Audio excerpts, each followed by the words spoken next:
Alang sa mga brokenhearted, sa tanan nga nag-attempt og suicide, o sa tanan nga mga dibati o mga kasakit, mga kaguol, igsuon, ayaw gayud kamo pawala sa paglaom. Duol gayud kamo sa Ginoo, kay naay verse nga gidasig si Lord para kaninyo.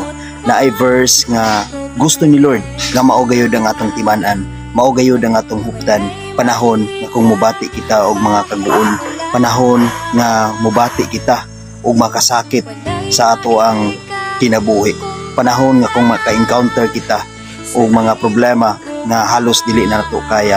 Atong mabasa og atong makita sa Salmo 34 versikulo 18. Nag-ingon diri, duol ang Ginoo sa samdan og kasing-kasing, ug luwason niya ang nakabsan sa tanang paglaom. Praise God mga igsuon, pagkanindot ug pagkamaayo sa Dios sa atong kinabuhi. Dili gyud kita pasagdan sa Ginoo igsuon. Maong igsuon, kung aduna may panahon sa imong kinabuhi nga nibati na ka, kung naka-feel na ka nga lami na kayong i-suicide, igsuon, hinumdumi sa kanunay nga duol gyud kaayo ang Dios sa samdan og kasing-kasing, ug ang gusto ni Lord mo duol lang kaniya. Ang gusto ni Lord mo ampo lang kaniya. Ang gusto ni Lord mo surrender lang kaniya igsuon. Tungod kay ang promise niya igsuon, luwason niya ang tanang nakabsan sa paglaom. Maong igsuon, ayaw gayud pagdaduha sa pagduol sa Ginoo. I-surrender kaniya ang tanan, iampo kaniya ang tanan, ihilak kaniya ang tanan.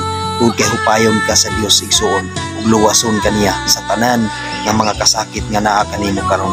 Na ang Dios sa kanunay, andam nga mutabang kanato ug andam gayud nga muhupay sa tanan nga mga kasakit nga atong gibati sa atong kinabuhi, samtang ania pa kita nini nga kalibutan.